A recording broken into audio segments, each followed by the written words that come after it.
الحمد لله رب العالمين والعاقبة للمتقين والهادي إلى صراط مستقيم أشهد أن لا إله إلا الله وحده لا شريك له وأشهد أن محمدا عبده ورسوله اللهم صل على سيدنا محمد وعلى آله وصحبه وسلم اللهم لك الحمد وإليك المستكان وأنت المستعان ولا حول ولا قوة إلا بالله العلي العظيم أما بعد. Pertama sekali kita panjatkan puji dan syukur kehadrat Allah Subhanahu wa ta'ala dan bersyukur pada Allah atas segala kurnia-Nya. Dengan kurnia rahmah, mudah-mudahan kebaikan yang kita buat, yang kita lakukan menjadi satu amal salih serta kita dikurniakan akan kasih Allah dan dilorongkan kepada kita jalan untuk mengenalnya, seperti mana ungkapan ulama sebelum mereka melakukan zikrullah, mereka selalu berkata, Ilahi anta maqsudi wa ridaka matlubi a'tini mahabbatak wa ma'rifatak. Tuhanku, anta maksudi, engkaulah yang aku maksud, wa ridaka, dan keredaan engkaulah yang aku tuntut. A'tini, berikan kepadaku, kurniakan kepadaku, anugerahkan kepadaku mahabbatak, kasih sayang kau, wa ma'rifatak, dan mengenal akan kau. Ketika mana kita berbuat sesuatu perkara tidak kerana selain Allah, ma'asiwallah, tidak kerana selain Allah, semata-mata kerana Dia, ketika itu kita akan dianugerahkan oleh Allah kasih sayang. Dan pada ketika itulah kita akan dibuka segala pintu-pintu mengenal Dia. Bila kita mula kenal Dia, kita mula sayang Dia, kita mula kasih Dia, kita mula tidak akan meninggalkan Dia, dan hati kita teramat kuat mengharap kepadanya dalam semua perkara. Kerana apa?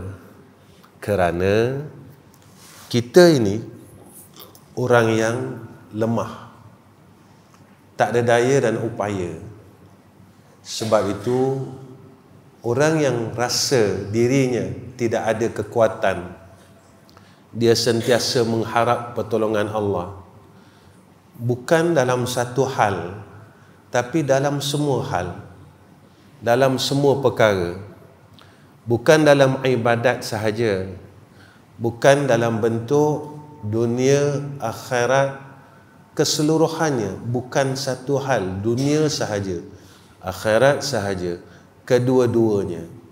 Ketika kita mula kenal Allah, ketika itu kita akan rasa yang aku ni terlalu lemah, aku tak mampu untuk menghadapi dunia ini, dan aku tak mampu menghadapi akhirat ini, jika mana tidak di dalam pertolongan Allah. Dan ketika kita mula rasa sayang, rasa mengenal Allah, mula dianugerahkan ma'rifah, mula dianugerahkan rasa sayang, pada ketika itu kita mula jadi orang yang fakir, Orang yang sentiasa miskin, rasa miskin dengan rahmat dia. Kita nak hidup kita ini, kita sentiasa mengharap rahmat Allah. Jika tak ada rahmat Allah, maka hidup kita ini jadi sia-sia. Kita ada dunia, ada harta, tapi tidak dalam rahmat. Bermakna tidak dalam kebaikan. Kita ada kawan-kawan, tapi kawan-kawan di sekeliling kita tidak diiringkan dengan rahmat. Kita ada ilmu. Ilmu yang ada pada kita tidak dikurniakan rahmat. Maka ilmu hanya sekadar ilmu. Maka ilmu yang ada pada kita, kita tak boleh semakin dekat dengan Allah. Dan kita tak boleh semakin rasa syukur, dekat, rasa merindui Allah Subhanahu wa ta'ala. Inilah yang hilang dalam hidup kita. Sebenarnya perkara ni yang tak ada dalam hidup kita. Perkara-perkara yang disebutkan oleh ulama ni yang tidak ada dalam diri kita. Selain pada tu, kurniaan dunia semua ada. Kita rasa rindu dengan makhluk, tetapi kita tak pernah rasa rindu dengan Allah. Kita pernah rasa tak cukup dengan dunia, tetapi kita tak pernah rasa tak cukup dengan akhirat. Kita selalu rasa sayang dengan makhluk, tetapi kita tak melalui rasa sayang dengan Allah. Itulah yang kita tidak ada. Itulah yang kita tidak pernah rasa. Dan kenapa kita tak pernah diberikan oleh Allah perasaan itu? Kenapa? Kenapa dan kenapa? Dan kita semakin nak balik dengan Allah, yang mana kita tak tahu tarikh yang dirahsiakan oleh Allah Ta'ala. Satu tarikh yang dirahsiakan oleh Allah yang tak ada siapa pun tahu. Inilah apabila kita mula duduk, kita mula muhasabah, kita mula tafakkur, kita mula memikirkan tentang keadaan kita sendiri yang diperintahkan oleh Allah macam tu. Wa yatafakkaruna fi khalqis samawati wal ard rabbana ma khalaqta haza batila. Masa itulah kita mula tafakkur tentang diri kita, yang kita rasa semua perkara-perkara duniawi Allah berikan kepada kita. Rasa rindu dengan makhluk Allah bagi, tetapi kita tak pernah rasa rindu dengan Khalik. Rasa sayang dengan dunia Allah bagi, tetapi rasa sayang dengan pemberi dunia itu tidak pernah kita lalui.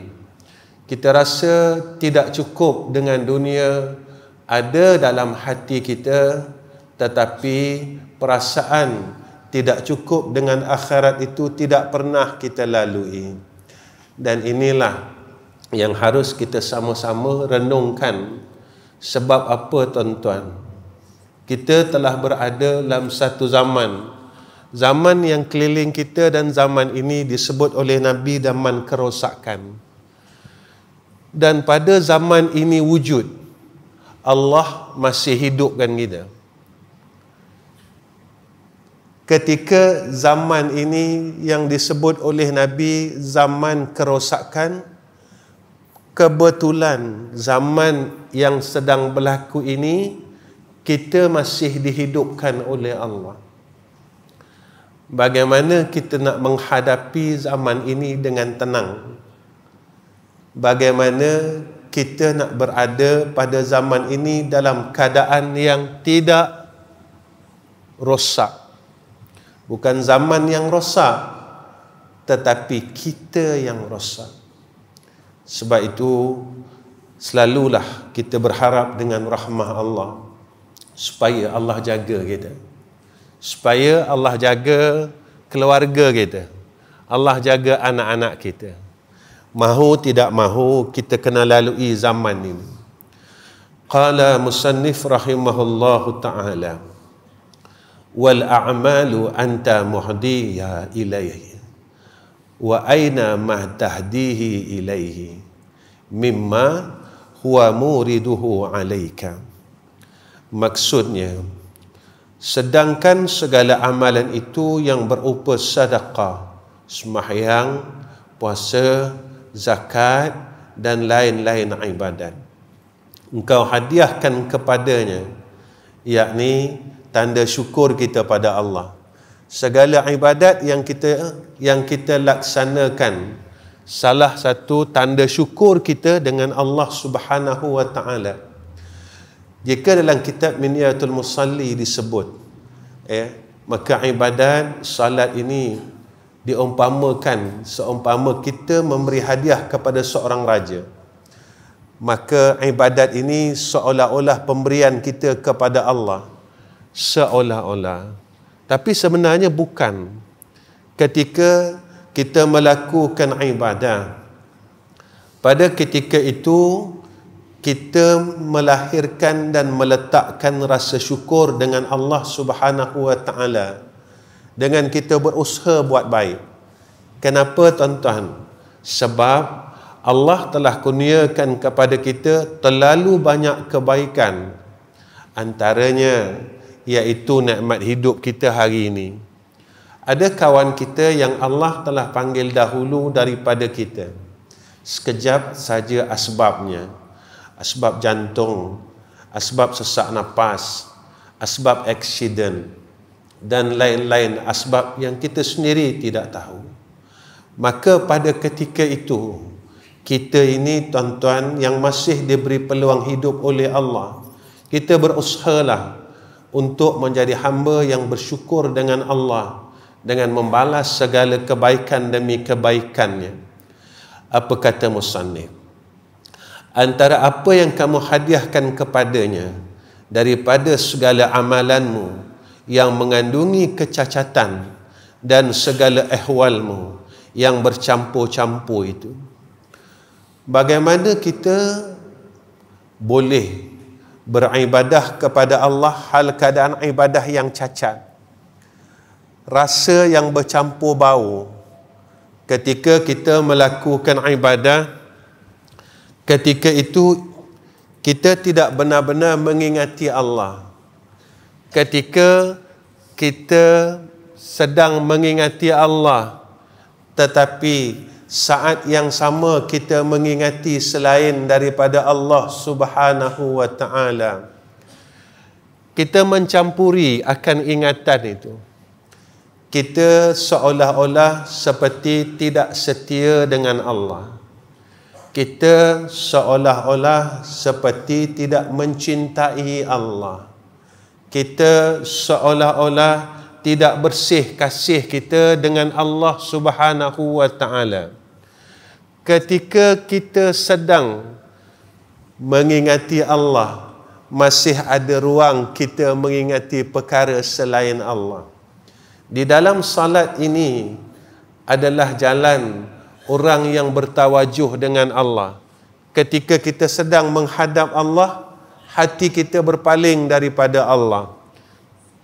Ketika kita sedang menghadap Allah, ingatan kita mengingati selain daripada Allah.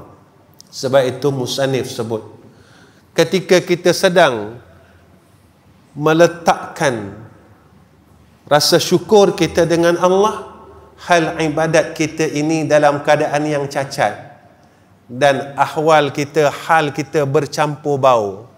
Kita tidak bersih, tidak ikhlas, tidak tulus dengan Allah Subhanahu wa taala. Dengan apa yang Dia kurniakan kepadamu, walhal apa yang kita dapat ini kurnia daripada Allah, daripada ilham, taufik, hidayah kepada jalan ma'rifah dan kasyaf. Setiap perkara yang Allah kurniakan kepada kita dalam hal kebaikan ini, iaitu salah satu jalan kita nak menuju kepada kasih Allah, nak menuju kepada mengenal Allah. supaya kita diinkishafkan oleh Allah. Kasyaf ni apa tuan-tuan? Selalu orang ingat kasyaf ini dapat melihat batiniah, sebahagiannya. Tetapi pada maqam kita, bila kita diinkishafkan, dibukakan hijab oleh Allah, cukuplah pada maqam kita ini seperti mana yang disebut oleh Nabi sallallahu alaihi wasallam, yang mana apabila Nabi kata Allah menghendaki seseorang itu jadi orang baik, 3 perkara dikurniakan oleh Allah padanya. Pertama, dia beri faham tentang hukum hakam agama Allah. Cukuplah apabila disingkap kepada kita kejahilan-kejahilan diri, ketika itu dikurniakan kepada kita ilmu, supaya kita ini dapat melihat perkara yang sebenar, bukan penipuan di dalam hidup ini. Biarlah inilah kasyaf yang awal yang kita dikurniakan oleh Allah Subhanahu wa ta'ala. Dah cukup bagi kita. Dah cukup sangat bila kita diinkishafkan, dikasafkan. Maksudnya dibuka akan segala kejahilan kita. Kita rasa sentiasa jahil dengan Allah Subhanahu wa ta'ala. Lalu Allah berikan kita pengetahuan, tahu dengan hukum hakam agama. Kemudian kita jadi orang yang patuh dengan Allah. Kedua, apa kata Nabi sallallahu alaihi wasallam? Wa zahadahu fid dunya. Lalu Allah bukakan pandangan mata hati kita dengan dibuka akan hakikat dunia yang sebenar. Hala tuju kita ini bukan dunia, tuan-tuan. Dunia ini adalah tempat kita jalan, bukan tempat tujuan, bukan tempat kita mencari, tempat kita melalui, tempat kita berjalan. Kemana kita berjalan, tuan-tuan? Iaitu semua orang, saya, tuan-tuan, semua orang sedang berjalan untuk menuju ke jannah Allah. Semua orang nak jalan kat sana, dekat situ kita punya tempat perhentian semuanya. Saya nak menuju ke jannah Allah. Tuan-tuan pun berharap, tuan-tuan saya berharap nak menuju ke jannah Allah. Ini tempat tujuan kita. Jika kita tanya dengan kawan-kawan kita dan orang lain, tak ada orang yang nak pergi menuju ke neraka Allah. Maka dunia ini jalan kita. Jika kita dikurniakan pangkat, biarlah pangkat ini menjadi asbab kita dapat berada dalam syurga Allah. Jika kita dikurniakan ilmu, biarlah ilmu yang ada pada kita ini dapat kita menuju syurga Allah. Bila kita ada amal saleh, biarlah amal saleh kita ini dapat kita menuju ke syurga Allah. Jika kita ada dunia, harta yang ada pada kita, biarlah dia dapat menjadi asbab kita menuju ke jannah Allah. Ketiga, wa bassarahu uyubahu, maka Allah singkapkan segala aib kita, celah yang ada pada kita. Selama ini kita tak nampak kecelaan kita kerana kita asyik memandang kecelaan orang lain. Kita tak nampak keburukan kita kerana kita sibuk memeriksa keburukan orang lain. Kita tak nampak kesilapan kita kerana kita selalu memandang kesilapan orang lain. Kita tak nampak kecelaan kita dan kejahatan kita kerana kita sibuk memeriksa kecelaan dan kejahatan orang lain. Sebab itu, ketika Allah hendak memilih kita jadi insan yang baik, jadi hamba yang baik, pada ketika itu cukuplah jika Allah kasyafkan kita dengan Allah buka pandangan kita sentiasa melihat akan aib-aib diri kita. Aib yang mana, tuan-tuan? Aib kita dengan Allah Subhanahu wa ta'ala. betapa buruknya hubungan kita dengan Allah. Betapa buruknya hubungan kita dengan Allah Subhanahu wa taala. Selalu saya sebut dalam kuliah, kita tak mampu membalas segala kasih sayang Allah yang Allah berikan kepada kita. Kita tak mampu nak membalas kebaikan Allah yang Allah terlalu baik kepada kita. Cukuplah kita dapat melihat aib itu. Kita dapat melihat keburukan itu. Kita dapat lihat keburukan diri kita, aib-aib kita, keburukan kita sesama makhluk Allah. Kita sampai sekarang, kita masih tak mampu, tuan-tuan, nak mengikut keseluruhan sunnah Rasulullah sallallahu alaihi wasallam. Sampai sekarang. Sampai sekarang, tuan-tuan, kita tak mampu. Bagaimana kita rasa kita yang terbaik? Betapa aibnya aku dengan Nabi. Betapa aibnya aku dengan Allah. Betapa aibnya aku dengan Sayyidina Rasulina Muhammadin sallallahu alaihi wasallam. Tetapi kita sentiasa tepuk dada kita orang terbaik. Kita sentiasa tepuk dada kita, aku orang paling baik, aku orang paling bagus. Sebab itu, tuan-tuan, kita risau tatkala saat kita hidup ini, kita tepuk dada kita.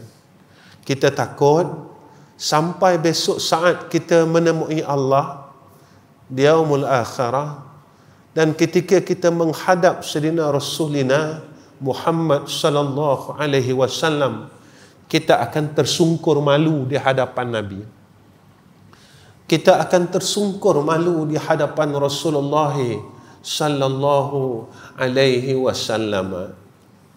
Tuan-tuan yang dirahmati oleh Allah, yang dikhaskan kepada sekalian orang ahli inayah, mereka yang dikurniakan ilham, taufik, hidayah, mereka yang telah mendapat inayah daripada Allah. Apa dia, tuan-tuan? Iaitu mendapat pertolongan dan ahli tahqiq. Siapa yang mendapat pertolongan daripada Allah? Siapa yang Allah tolong? Siapa yang Allah kurniakan inayahnya? Siapa yang Allah bantu mereka ini? Siapa dan siapa? Maka kata musannif, merekalah ahlu tahqiq. Mereka orang yang benar-benar yakin dengan Allah. Mereka yang benar-benar percaya dengan Allah. Mereka tak ragu rangsung dengan Allah. Mereka tahqiq dengan Allah. Sebab itu dalam ilmu tauhid disebut jazam. Jazam ini langsung tidak ada keraguan. Sama ada separuh, sama ada banyak, sama ada sedikit, maka yakinnya dengan Allah bulat, yakinnya dengan Allah bersih. Tak ada langsung dia rasa ragu dengan Allah Subhanahu wa taala dalam hidupnya, dalam semua perkara. Dia tak ada rasa ragu dengan Allah, dia tak ada syak sangka dengan Allah. Hidup ni dia tahu Allah yang kurniakan kepadanya. Hidup ini yang memberikan hidup adalah Allah. Yang memberikan ilmu ini adalah Allah. Yang jaganya adalah Allah. Yang aku boleh salat ini adalah kurnia daripada Allah. Aku boleh zikir ini adalah kurnia daripada Allah. Bukan dengan sebab kekuatan diriku, bukan dengan sebab tahuku. Aku boleh melakukan kebaikan bersedekah adalah inayah daripada Allah, pertolongan daripada Allah. Bukan sebab aku ada duit. Selama dahulu ketika aku dalam keadaan yang ghaflah kepada Allah, aku tak mampu sujud langsung dengan Allah Subhanahu wa taala. Sebab itu ketika kita mula yakin dengan Allah, ragu tidak ada langsung ragu kita dengan Allah Subhanahu wa taala, maka ketika itulah kita akan melihat, dilihatkan akan kebesaran-kebesaran Allah Subhanahu wa taala. Tuan-tuan, sebab itu kata ulama, sebanyak mana kita yakin dengan Allah, sebanyak itulah akan datangnya pertolongan daripada Allah Subhanahu wa ta'ala. Tapi kita tanya, banyak mana aku yakin dengan Allah? Banyak mana aku percaya dengan Allah? Kita kena tanya diri kita, tuan-tuan. Selama ini aku percaya dengan apa? Aku percaya dengan siapa? Kita tanya diri kita. Sebab apa? Sebab kita takut ketika besok kita balik bertemu Allah di yaumul akhirah. Allah tanya kita, masa dalam dunia dulu, kau tak percayakan aku pun. Yang tu kita takut, tuan-tuan, sebab kita tak tahu. Kita tak tahu. Kita tak tahu dan kita tak tahu. Dan jika Allah tanya soalan itu kepada kita kelak, dalam dunia dulu kau tak percayakan aku. Kau tak percaya yang aku yang memberi rezeki. Aku yang memberikan segala-galanya, dan aku yang mentadbir alam ini. Kau mula ragu dengan aku. Ketika kau mula percaya dengan diri kau sendiri, kau percaya dengan amalan kau, kau percaya dengan semua apa yang aku berikan kepada engkau, tetapi engkau tak percaya kepada aku yang memberikan segala pemberian itu dalam hidup engkau.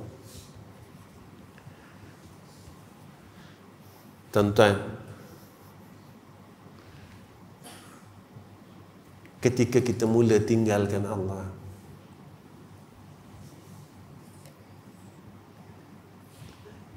sebab itu kalau saya cakap perkara ini, mungkin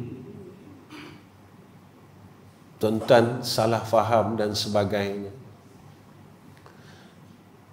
Kita dalam semayang sekalipun, kita tetap lupakan Allah. Mungkin orang salah faham. Orang kata, Ustaz, kat semayang tu ingat Allah. Cuba kita tanya, masa semayang maghrib tadi kita betul-betul tak ingat dia? Saya tanya diri saya, tuan-tuan tanya diri tuan-tuan. Masa kita sebut Bismillahirrahmanirrahim, kita ingat tak dia? Alhamdulillahi Rabbil Alamin, kita ingat tak dia? Ar-Rahmanir-Rahim, kita ingat tak dia? Sampai habis. Ataupun kita baca Fatihah tu sebab kita kata rukun solat. Kalau aku tak baca Fatihah, semayangku tak sah. Tuan-tuan, betapa malunya kita dengan Allah. Ketika kita sedang mengingati Allah, tetapi kita masih lupa Allah. Walaupun kita pernah dengar dan kita tahu, ketika seseorang hamba itu membaca Fatihah, lalu Fatihah itu dijawab oleh Allah Subhanahu wa ta'ala. Kita dengar hadis tu. Ketika kita baca Bismillahirrahmanirrahim, Allah jawab. Alhamdulillahi Rabbil Alamin, Allah jawab. Tapi ketika itu kita masih melupakan Allah. Yang saya nak katakan di sini, walaupun dalam hal keadaan amalan kita sedang berzikir kepada Allah, kita masih lupa Allah. Apatah lagi dalam keadaan kita tidak mengingati Allah. Dalam urusan dunia, ketika kita berniaga, kita tak ingat Allah. Kadang-kadang ketika kita melakukan perkara-perkara keduniaan, kita mula lupa Allah. Kita berjalan, kita lupa Allah. Kita makan, kita lupa Allah. Tuan-tuan, Masya Allah. Sebab itu, orang yang hatinya bersih, dia tidak akan lupa Allah daripada mula amalannya sehinggalah pada akhirnya. Kita makan, saya ingat Allah Ustaz. Saya baca doa, Allahumma barik lana fima razaqtana wa qina azabannar. Ketika kita makan, apa perasaan kita?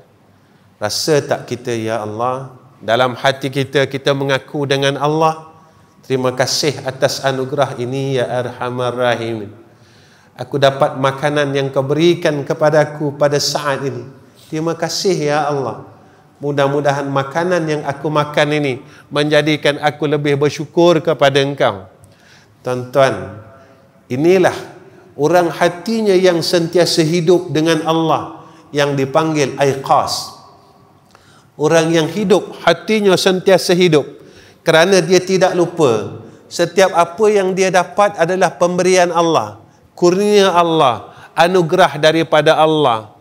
Tuan-tuan, memang ada makanan depan kita, tapi kalau kita tidak dikurniakan oleh Allah, kita tidak akan mampu untuk masukkan makanan dalam mulut. Tak akan mampu, tuan-tuan.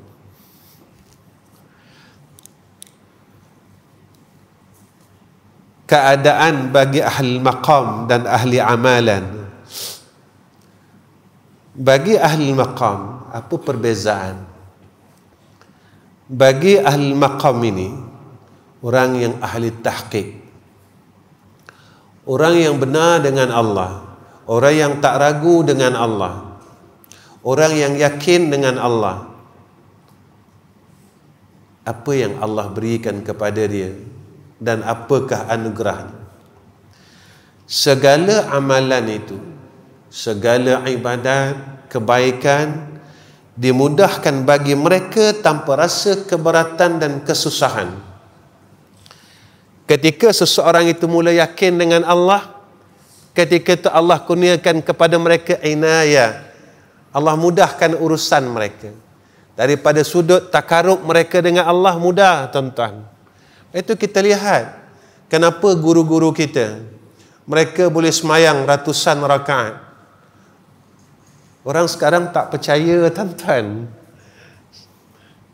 Lepas itu saya sebenarnya, tuan-tuan, sebab saya melihat almarhum orang tua saya sendiri.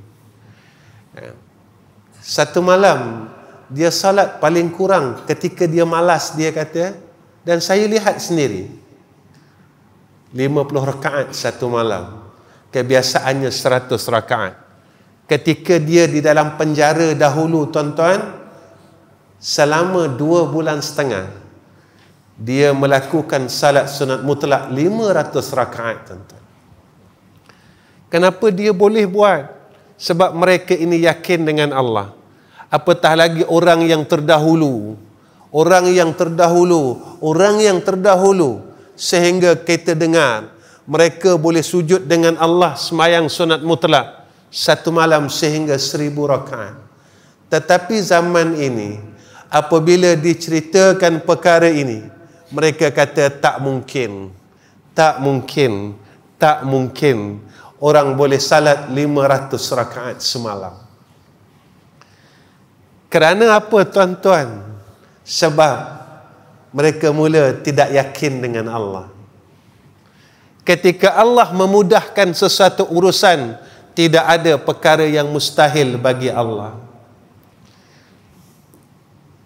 Sebab sekarang kita banyak guna sini, tuan-tuan. Guna sini. Sebelum saya datang tadi, saya berjumpa dengan sahabat-sahabat media. Saya bertanya, pernah tak kita terfikir yang mana Rasulullah ini sebarkan Islam tidak menggunakan duit pun? Pernah tak kita semua fikir? Tetapi dibantu oleh Allah dalam seluruh bidang. Jika Rasulullah memikirkan dirham dan dinar adalah perkara pertama untuk menyebarkan Islam, nescaya kita tidak akan dapat menyebut 2 kalimah syahadah. Tak sampai kat kita, tuan-tuan. Ini didikan daripada Allah.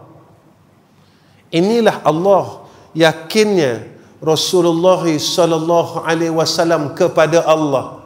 Yakinnya. Kerana apa? Kerana agama ini adalah hak mutlak Allah subhanahu wa ta'ala. Hak mutlak Allah. Dan Allah janjikan kepada mereka, in tansurullaha yansurukum. Siapa yang membantu agama Allah, lalu Allah akan bantu mereka-mereka ini. Masya Allah, perkara itu ditunjukkan oleh Rasulullah sallallahu alaihi wasallam kepada kita semua sehingga hari ini untuk dijadikan satu panduan, untuk dijadikan satu bahan ukur kita dalam kita nak menuju kepada Allah subhanahu wa ta'ala. Hebat tuan-tuan Allah Ta'ala ni.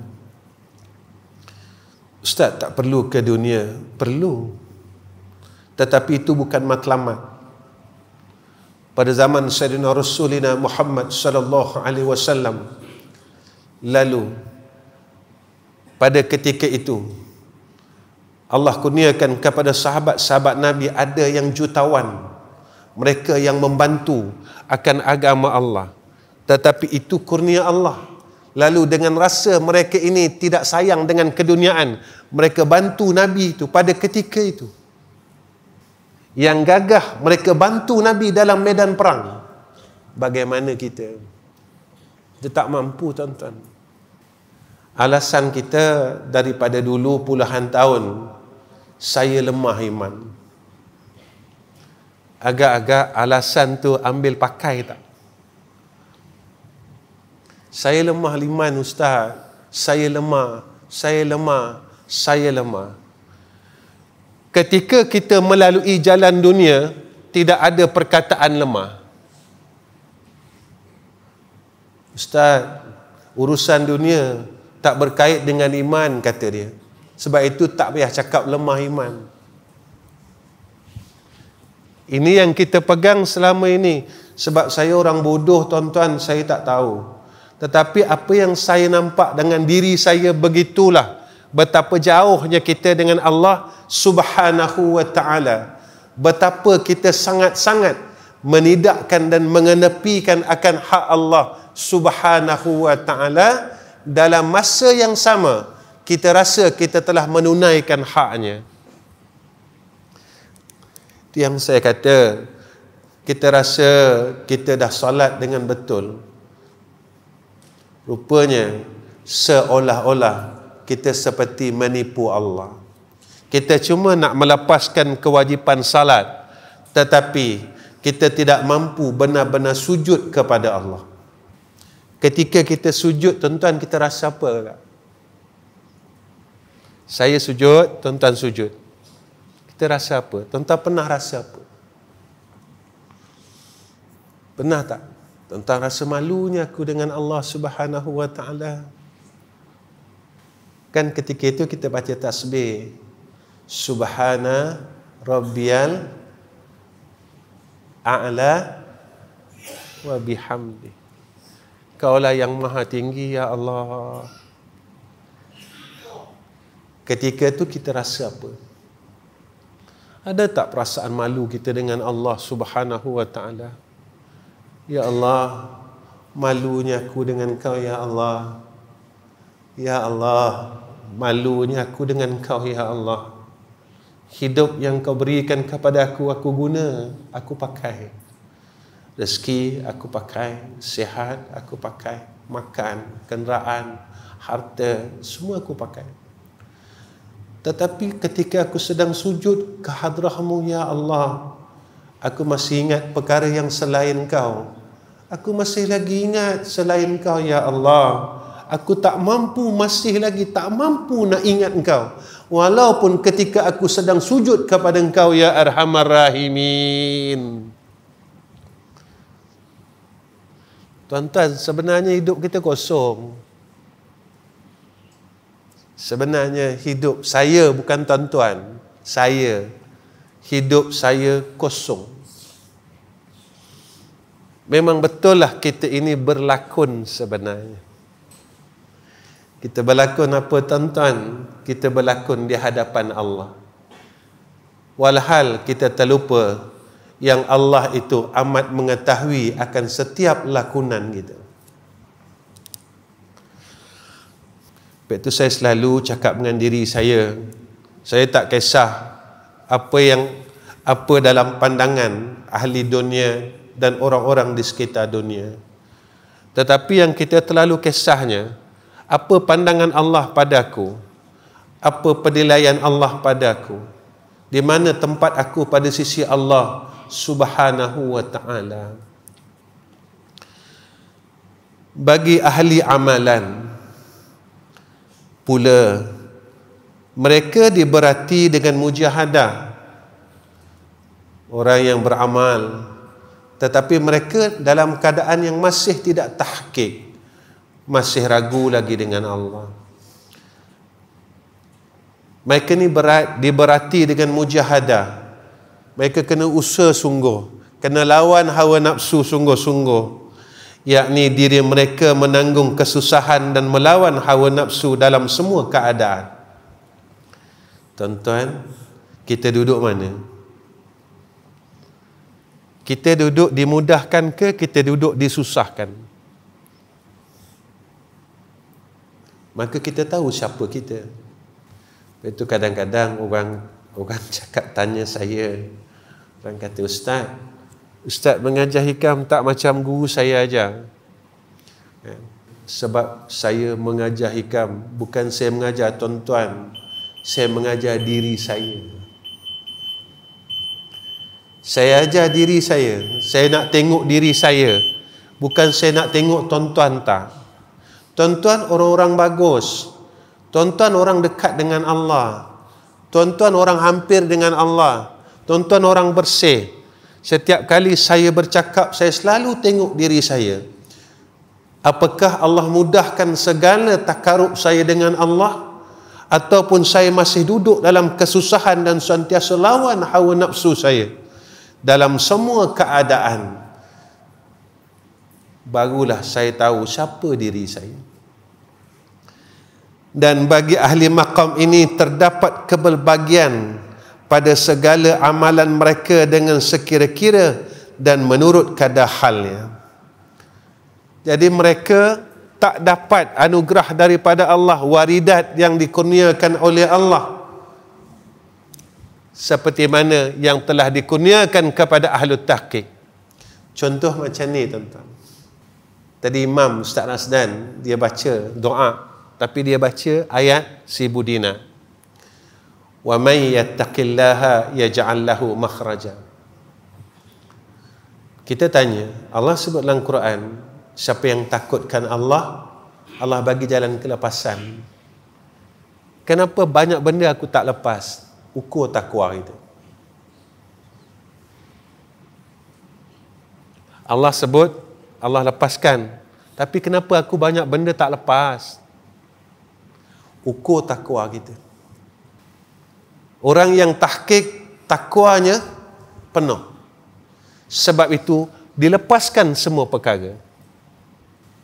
Sebab itu, bagi orang yang maqam ahli amalan, dikurniakan waridat ini berbagai-bagai, sebahagian tidak penuh.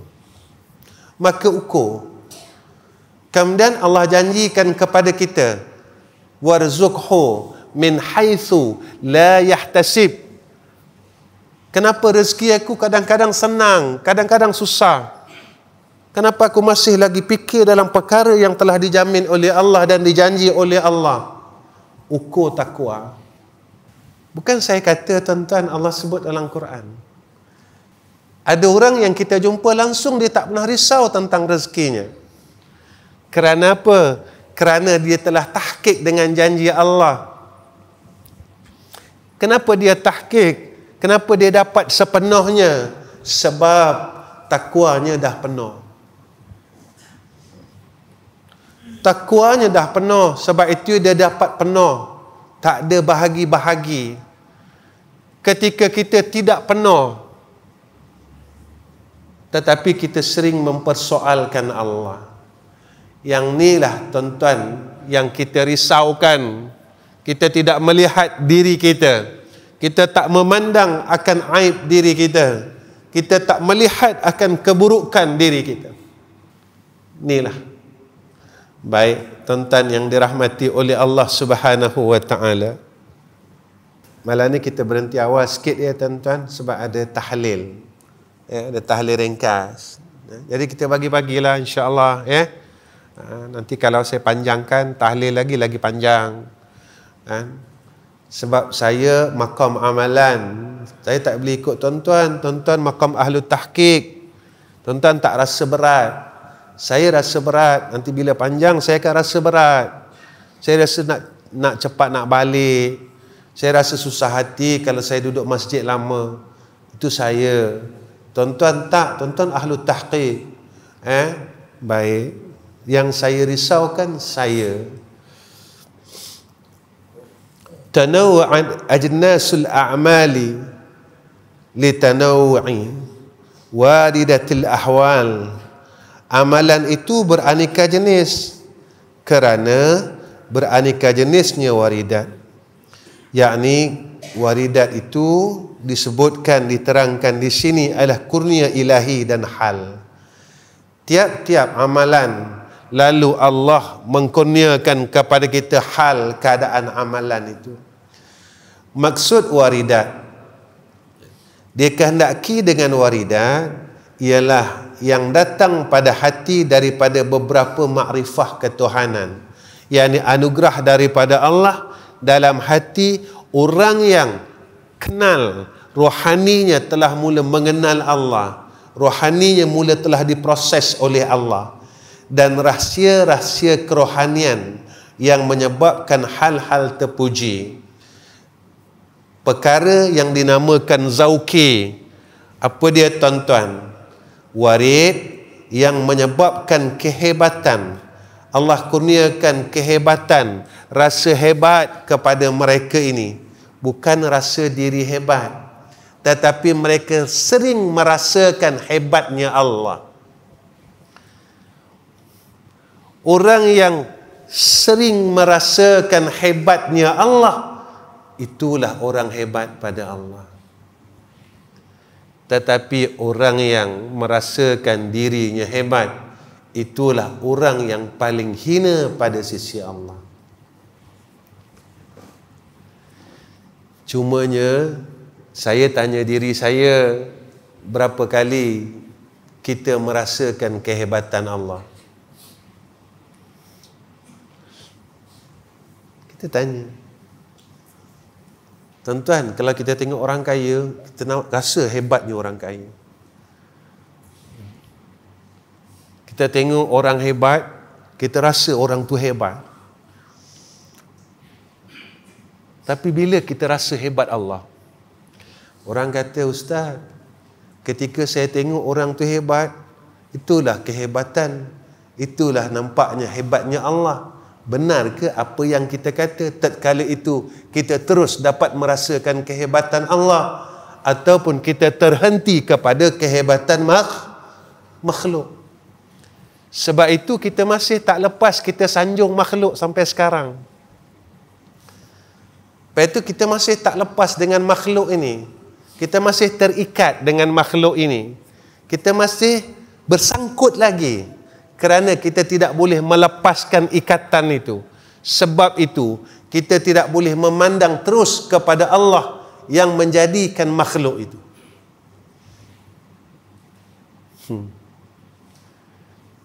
Macam mana ni Ustaz? Susahlah. Memanglah tuan-tuan, masuk syurga ni bukan senang. Kalau senang, semua orang akan masuk syurga Allah, maka kosong neraka Allah.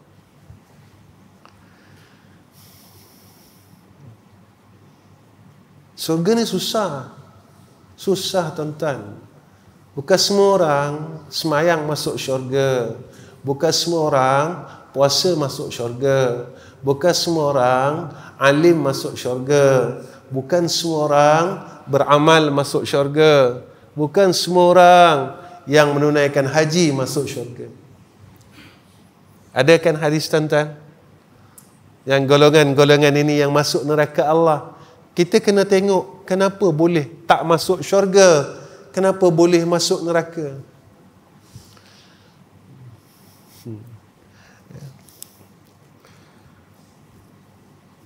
Warid yang menyebabkan rasa suka dan lain-lain lagi daripada hal-hal yang berlainan. Allah kurniakan kepada kita khalwah, kemanisan. Manisnya dalam melakukan ketaatan kepada Allah. Tatkala segala warid itu berbagai-bagai, segala jenis amalan pun turut berbagai-bagai, kerana segala amalan yang zahir itu mengikut ihwal hati yang batin. Amalan yang zahir, dia ikut apa yang dalam badan kita, apa yang di dalam qalbun kita, apa yang di dalam hati kita.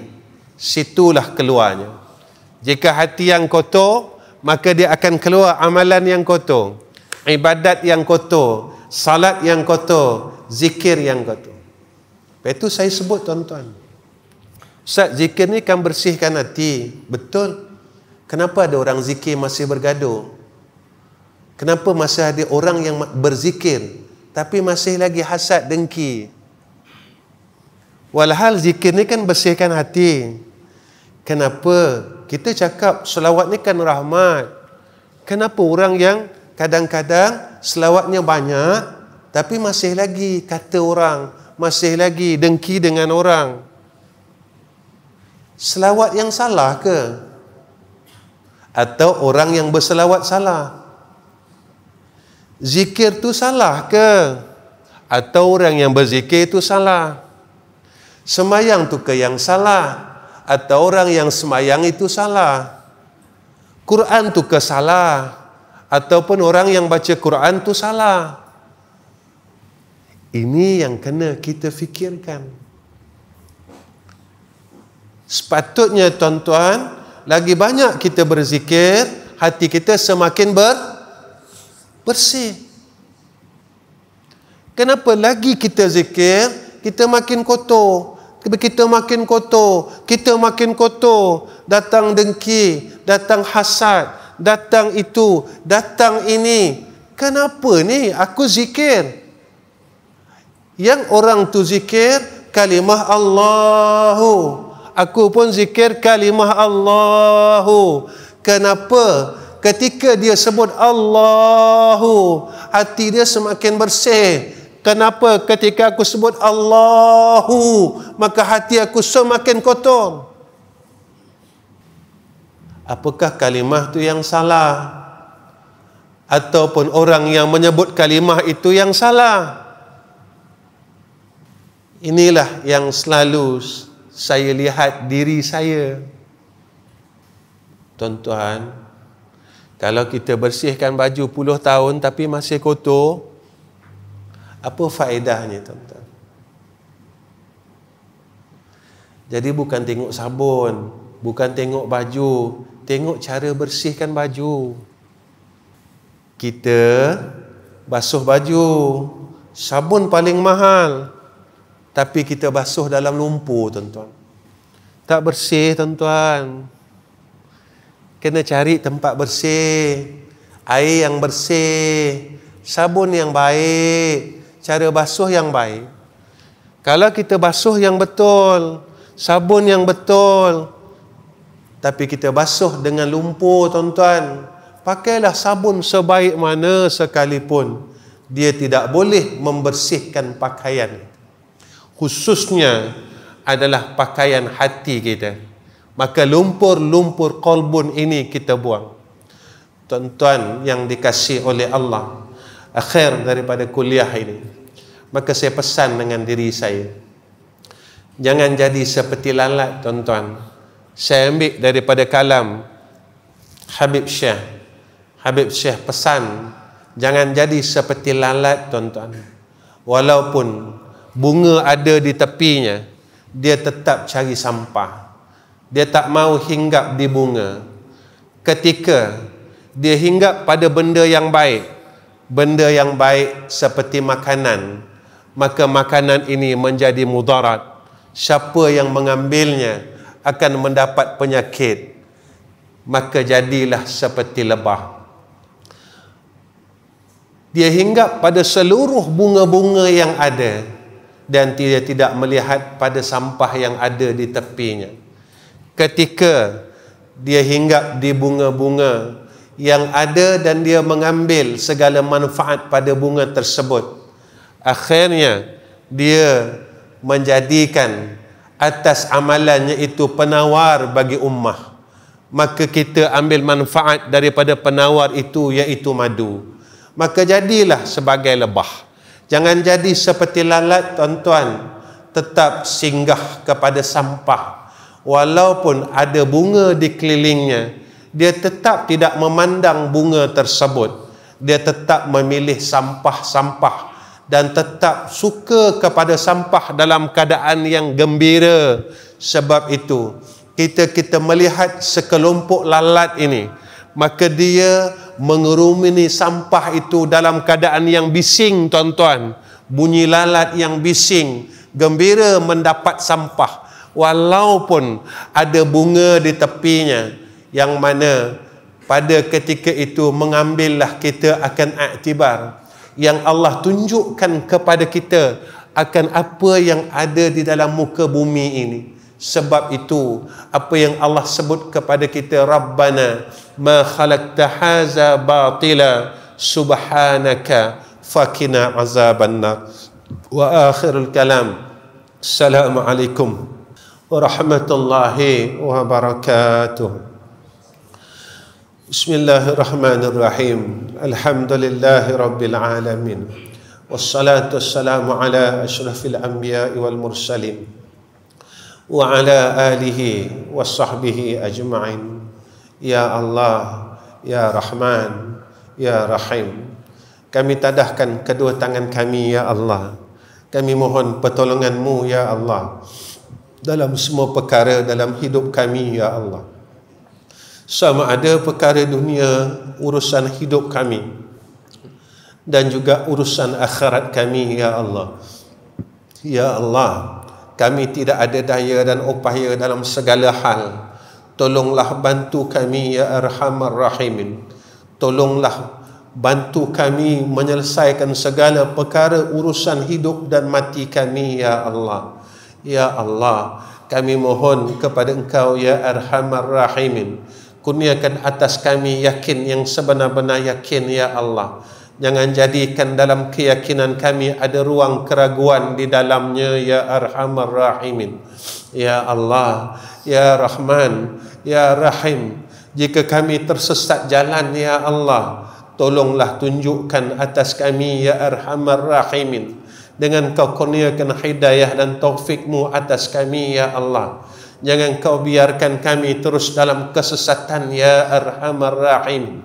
Ya Allah, Ya Rahman, Ya Rahim, jika Engkau benci kami, jangan Kau terus benci kami, Ya Allah. Maka kurniakan kami kasih sayang-Mu, Ya Arhamar Rahim, Ya Zal Jalali wal Ikram. Jika dengan kesalahan yang kami buat kepada Engkau menjadikan Engkau marah kepada kami, maafkan kami, Ya Allah. Ampunkan kami, Ya Allah. Pimpinlah kami semua pada jalan kebenaran, Ya Arhamar Rahimin. Ya Allah, kurniakan atas kami kasih dan sayang-Mu, Ya Allah. Walaupun kami hamba yang tak tahu menghargai kasih dan sayang-Mu dalam hidup ini, Ya Arhamar Rahimin. Kami tak pandai melihat dan menilai kasih sayang-Mu, Ya Allah. Tapi kami harap dan terus akan perolehi kasih dan sayang-Mu, Ya Zal Jalali wal Ikram. Allahumma ja'al haza jam'ana jam'an marhuma wa tafarraqna min ba'dihi tafarraqan ma'suma. Wa sallallahu ala Sayyidina Muhammad wa ala alihi wa sahbihi wa baraka wa sallam. Walhamdulillahi rabbil alamin.